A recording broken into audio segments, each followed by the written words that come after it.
Over 100 years ago, history was made and the Empire called upon the citizens of New Zealand to fight a power threatening all freedoms and luxuries of the time. What happened next changed life as we knew it.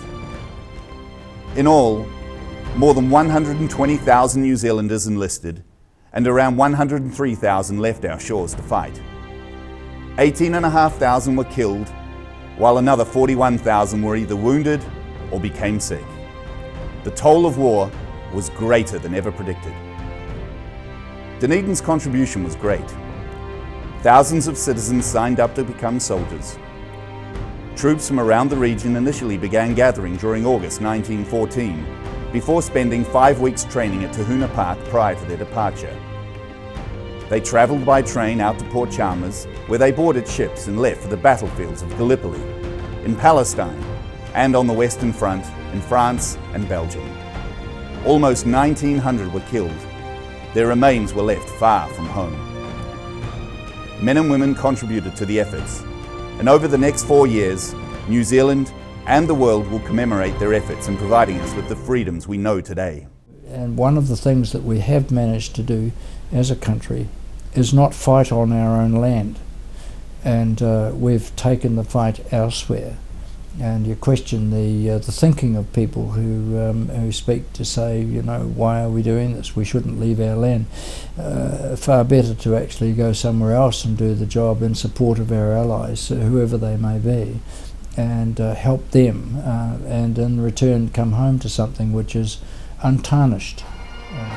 As part of Embarkation Day commemorations, in September 2014, Dunedin held a military march following the route taken by soldiers 100 years ago.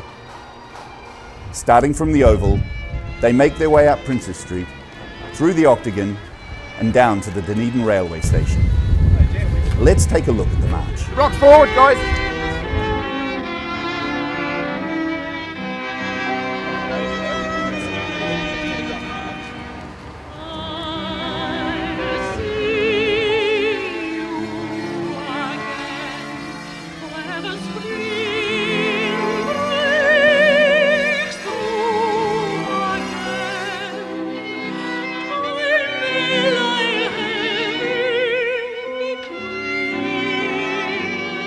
But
were dressed in the period uniforms of the day, and the horses were there for a reason to sort of give some semblance of.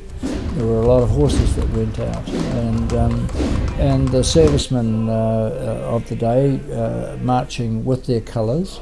And of course they were marching in modern uniforms, but the colours represent, of course, the rallying point and the pride at which the province takes, and as they marched out, and they came to the focal point was really the railway, and they were travelled by train down there. The horses, obviously, by road down to Port Chalmers. And in many ways the farewell was at the railway station, because the ships, the trip ships, sailed at night, and there was no real farewell. Later on, of course, things were a little bit different, and then they concentrated from Otago around the Wellington harbour, where the convoy left for there and went to Albany and met up with the Australian contingent, and off they went to Egypt. Mm. And the monastery bell tolls, he is far from his land. The lonely grave, so bleak and grey, inscribed with the words that only say, here lies a soldier, known only to God. What cause brought him here, where he now lies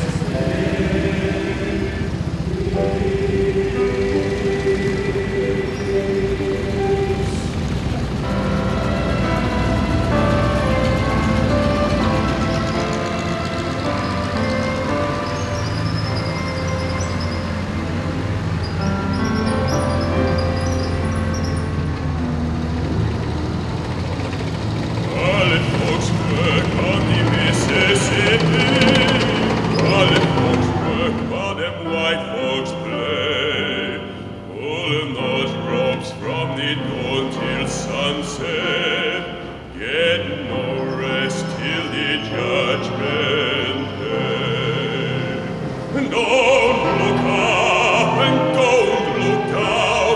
You don't ask make the white boss proud. Bend your knees and bow your head and pull that rope until you're dead. Let me go away from the Mississippi. Let me go away from the white man boss. Show me that stream called the river Jordan. That's your stream that I long to cross.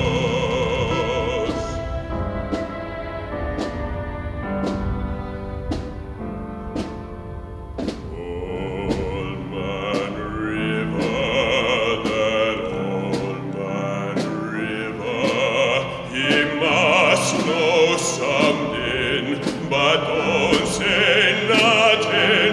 He just keeps rolling. He keeps on rolling along.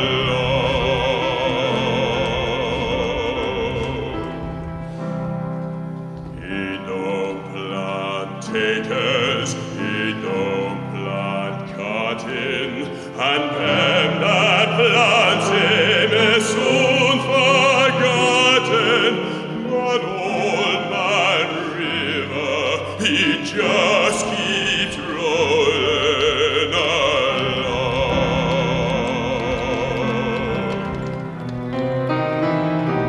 You and me, we sweat and strain, bodies all aching and racked with lift that veil, you get a little drunk, and you land in jail. I get weary, I'm sick of trying, I'm tired of living, I'm scared of dying.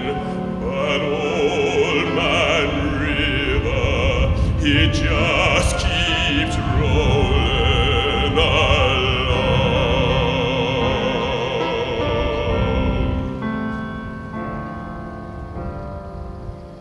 Old man River,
Wake up time and another frantic day ahead for Haraway's oat singles. With 3 delicious flavours in each pack, they don't last long with this family. They're so convenient and tasty, and they're ready in seconds. Haraway's oat singles are the ideal breakfast or snack on the run for today's busy families. And there's a flavour to suit everyone. Beat the rush and make sure you get your favourite flavour. Haraway's oat singles. Try new Kiwi Favourites Caramel Variety Pack.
At the railway station, the march was concluded with some contributions from various dignitaries, and Dunedin Mayor Dave Cull added the following. Welcome one and all to this commemoration.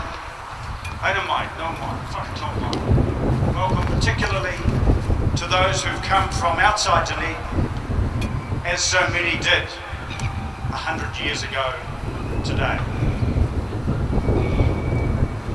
This is the first major commemoration for this community of the tragic cataclysm that was World War I.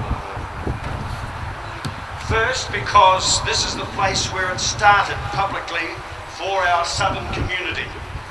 A little over 100 years ago, the fledgling New Zealand nation received a call for assistance, a call to arms from Britain. And nowhere was this more enthusiastically answered than in the south of our then young country, Otago Southland. Hundreds and then thousands of young men left homes, farms, families and workplaces to fight in other countries' battles on the other side of the world.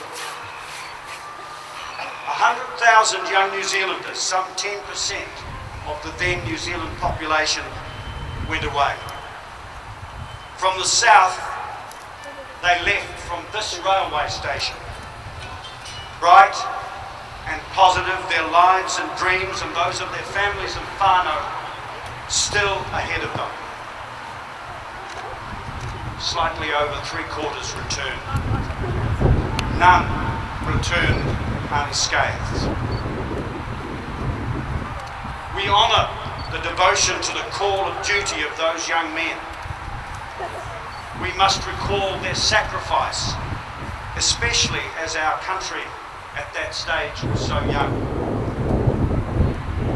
And we should reflect on the incredible sacrifice of the whole Otago Southland community at that time, and reflect on the effect on our nation, its many communities and the people within them. Indeed, That is what is most important to reflect on. The embarkation was at the same time a collective, selfless response to duty's call and the beginning of a spiral of loss and death that had an incredibly profound effect on the development of the young New Zealand nation and on the people who followed on us. World War I was a war rooted in breathtaking imperial arrogance and conducted with brutal ineptitude on all sides. An escalating series of dynastic feuds that senselessly destroyed millions of lives all over the world during that time. From a sense of duty, the New Zealand community and a generation of young New Zealand men answered the British Empire's call and was blighted with death and injury and trauma. Our young New Zealand community would suffer not only the loss of lives, not only the physical injury and psychological damage, sometimes permanent to returnees, but also decades of stress and damage to wives, children, some not born yet, and whole families who took those damaged returnees back into their communities. Our community suffered the insult of conscientious objectors tortured for protesting the futility of the conflict. A generation of opportunities was stolen from our community. We honour the departing volunteers. We honour all those affected by what was started when those thousands of eager, dutiful young men sallied forth from these shores. We should still be very proud of them. We must remember them all. Visiting Invercargill Mayor Tim Shadbolt had the following to add. Kia ora, greetings and welcome, especially to those 400 or so Southlanders who travelled up here by train to be with us here today. And thank you to our hosts for the tremendous welcome they have put forward for us. Last night we were hosted by the Officers Club and then had a reenactment of so much of that suffering that my fellow mayor has outlined, put on by the Department of Music and Theatre Studies of Otago University. And this, if anything, is the bright side of these celebrations, and that it has brought us together, both Southland and Otago. It hasn't always been easy. In the early days, I know we felt we were getting a raw deal down in Southland and we broke away from Otago. But then you discovered gold and well, we decided we wanted to be with you after all. And then the gold ran out and no, we didn't want a bar of you. So we broke away once again and became independent. And if anything, this tragedy brought us together, where again as the two provinces were united. And we are proud in Invercargill to be the only city in the world that is named after your founder. And Captain Cargill, well, he may have been humble, but he set out, he fought Napoleon right through Spain, he got wounded in the Battle of the Pyrenees. He then got a medal for bravery and went back to Scotland, met his wife Mary Ann Yates and had 17 children. Actually, I think she should have got a medal for bravery as well. You would think he would be content with that, but no, at the age of 64, he went on the John Whitcliffe, came here, founded Dunedin, and then, of course, as part of that development, Invercargill took shape as a port and developed as your neighbour and your friend. We believe that this is now the second time that we have had a ceremony for the commemorations of World War I. We had a ceremony where the train left Invercargill and our soldiers came up for training here in Dunedin, and we are now following their journey, and we will be following their journey, of course, for the next 4 or 5 years. So thank you again, Dunedin, for welcoming us. Thank you for making us part of this ceremony and this historic occasion. We are certainly glad to be once again sharing our history with you. Tēnā koutou, tēnā koutou, tēnā koutou katoa. Well, it was a huge commitment that they made, and the least we can do, I think, as future generations is to remember them and to salute them for the courage they showed. And it was a time when our nation really developed a sense of identity and a sense of unity, and I think we can celebrate that as well. It's absolutely wonderful to see so many people out here, and it's incredibly humbling to realise that there are this many people out here. When you're walking down the street and you see fully grown men with tears pouring down their faces, it's really quite special, and it's wonderful that there are so many people willing to step out of their daily lives and recreate and remember the people that went off essentially to their deaths. It's really quite special, yeah. Well, I actually thought it was quite emotional at times. When the parade arrived and the Kapahaka group performed, it was a tear to the eye, yeah. And to see so many people here, it makes one realise that it doesn't matter how old this Great War is to many people, it's still very important, especially family-wise. Well, it's important to come here because it is the beginning of the commemorations. It was the biggest thing ever to happen here in its day, and it was the big adventure to begin with, and of course it was the great sadness to end with. It was wonderful and exciting, and I was tickled pink to see so many people out, not just to remember the veterans, but their families, of course, was a big thing. In fact, it's more to do with families and relations than it ever was.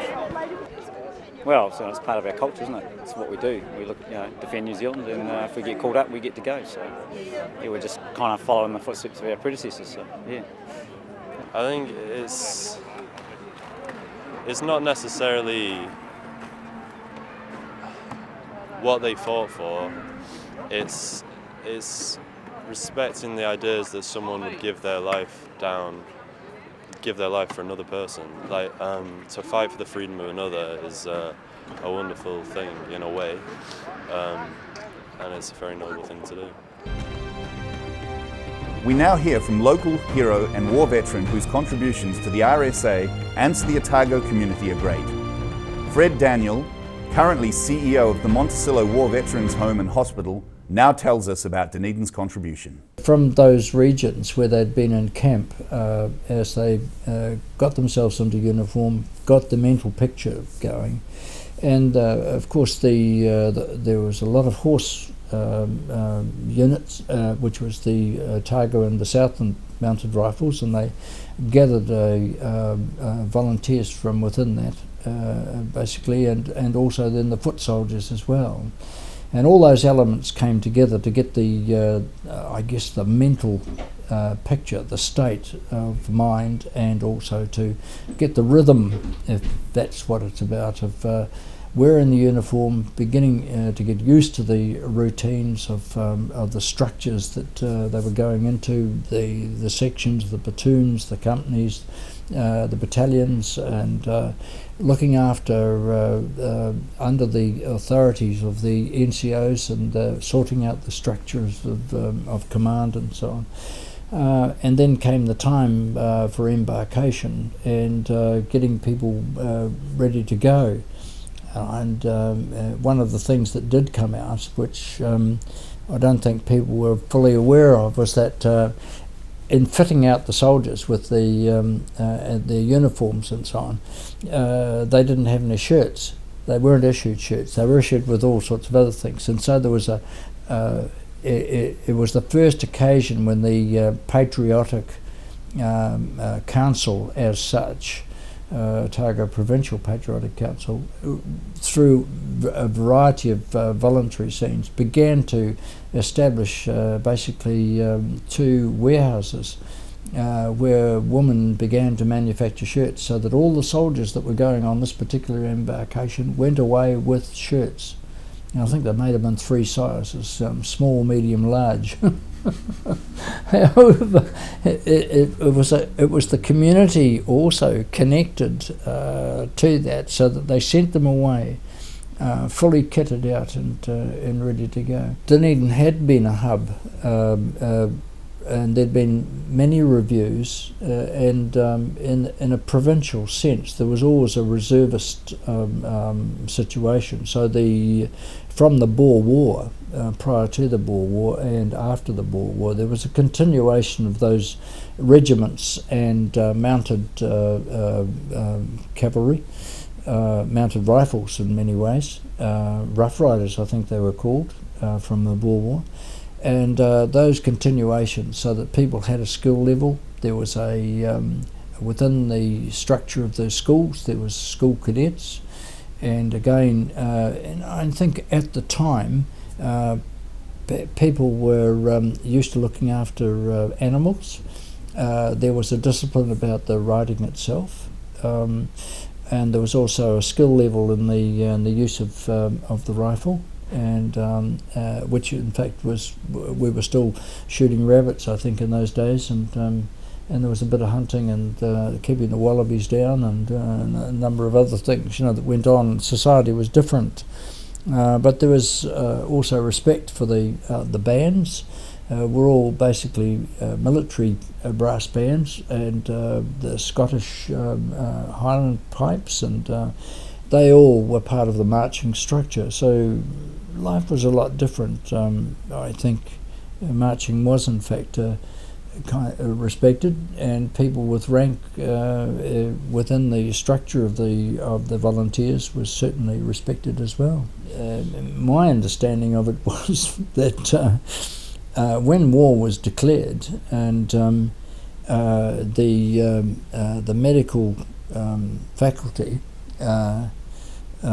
of the time, the professor was overseas in Australia, I think, and when he got back, he found that he'd already lost half of his students who had volunteered, and they were already in uniform and heading away with the contingent. So I think they basically put a hold on that particular phase, and the university's contribution towards the medical corps as such, and the nursing corps that came with that, and so they too were represented on this parade, where we tend to forget, not in Monticello, but certainly we tend to forget that the nursing corps has been a structure of our society, and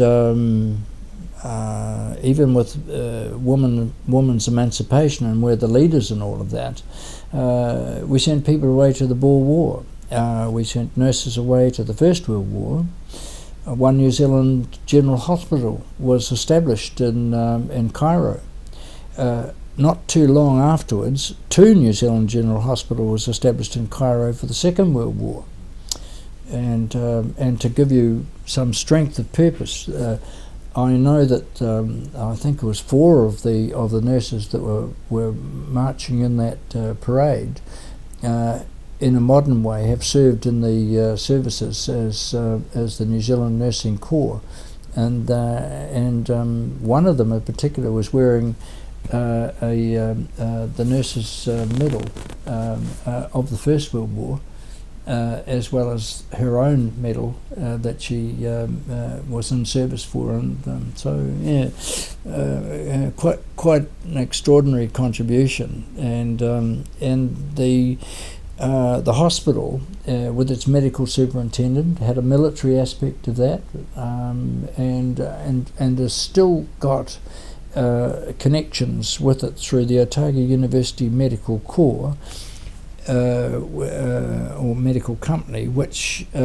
used to produce most of its members were doctors or physiotherapists or the health sciences, dentists and pharmacists and so on. And during their first 2 or 3 years of their student life, that was a very strong element. And then there were 3 field ambulance, which was based down here as well. Very, very strong company. The field ambulance was the South Island, and so and that was founded during those days as well. So the medical orderlies, stretcher bearers, those really the beginnings of the medic as we know them now, the paramedics as they have in the system operated in that time. So yes, first aid and the medical school had a great leadership in there. I know that Marama Hall and the Allen Hall, they were basically established as from the government's support to the university, and in memory of the contribution that the university had made. And there is the Memorial Walk, which is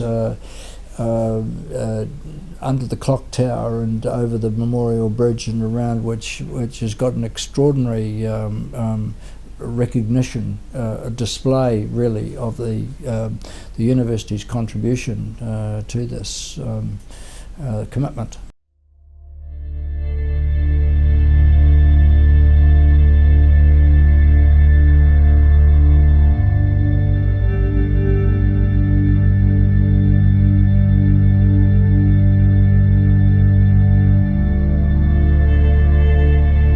As part of the commemoration to those who fought for New Zealand in the war, there are a number of monuments in and around Dunedin, various rolls of honour, and the headstones of the fallen are marked with tributes.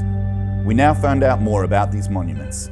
Come back. Those that were killed overseas or died of their wounds or died of their medical condition, they did not come back to New Zealand. They're buried in the cemeteries, certainly in the Western Front and certainly in Egypt and such places. And that there were memorial crosses, obviously, by families who knew that this had happened, and they wished to have a recognition of that, a place where they could actually go, and so they established a memorial within the cemeteries.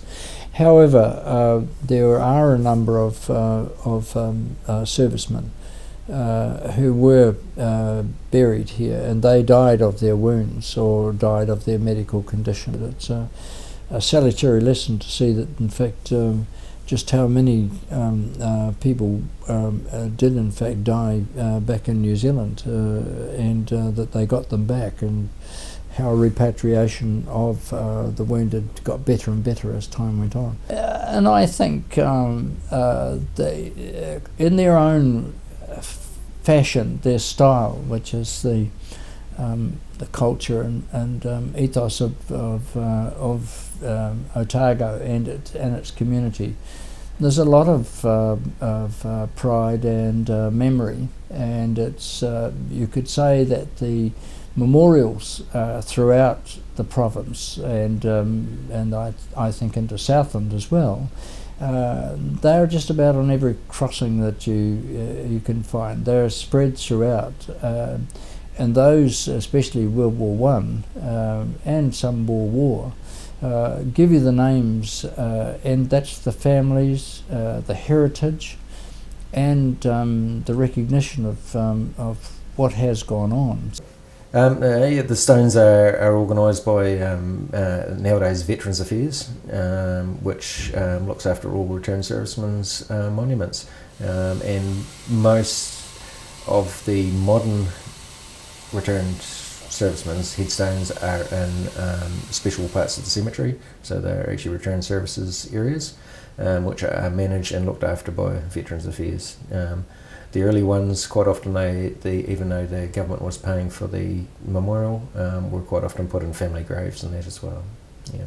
One notable monument we worked on would be the North East Valley School, where the soldier that stands on top of the gates was taken down many years ago because of an earthquake risk, and from there he was shuffled around, spent some time down at the Army Hall, many years in fact, and then was moved back to the school and sat in the hallway in the school for many years, and we were contacted regarding putting him back, so we put him back in place with a lot of engineers' specifications, of course, and so he stands proudly now back on top of the school gates. Yeah.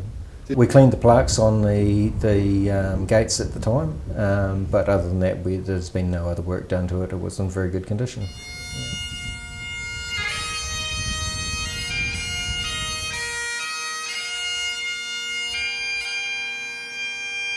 Most of the sculptures, being a soldier or whatever else is put on top of a war monument, most of them were commissioned and done and carved in Italy, and then brought over, transported over here at the time.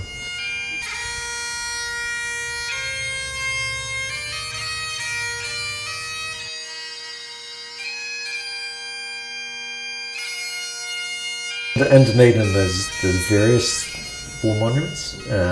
There's gates, school gates, where there's a lot of commemoration on them. We have, Cenotaph, which is a massive monument. At present, we're being commissioned to replace the name panel on the Peninsula War Memorial. There's been some mistakes that were made on that panel originally, and has been a bone of contention with some people for many years.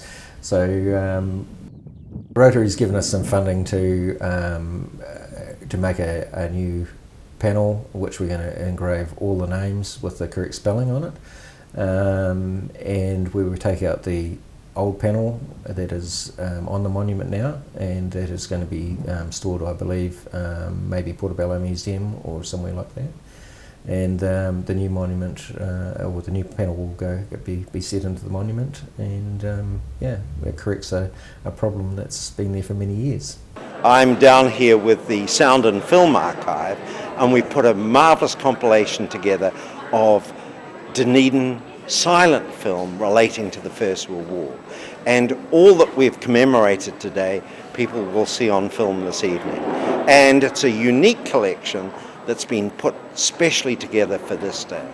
And it captures the faces of all those young men, as well as their families, that were part of both that day, but also the next 4-5 years. If you look at the map of Dunedin and you see the colour coding of the 1900 men who died in that war by year, you just have to look at that and see what an impact it had. And I salute Dunedin for what it's done today.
We hope you've enjoyed learning more about Dunedin's contributions to World War I, and we leave you with the Ode for the Fallen, which is a tribute to all casualties of war, regardless of state or nation.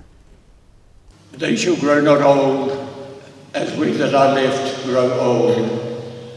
Age shall not weary them, nor the years condemn.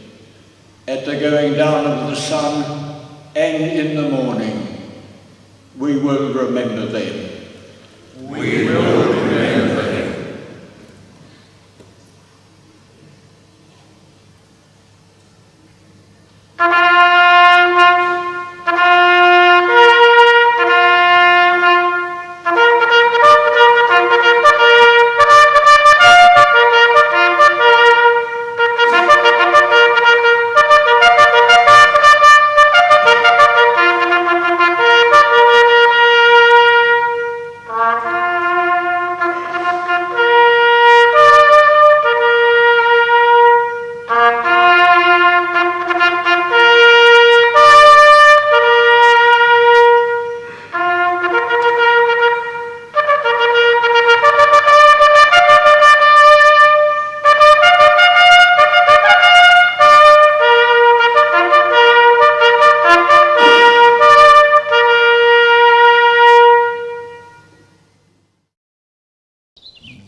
Wake up time and another frantic day ahead for Haraway's oat singles. With 3 delicious flavours in each pack, they don't last long with this family.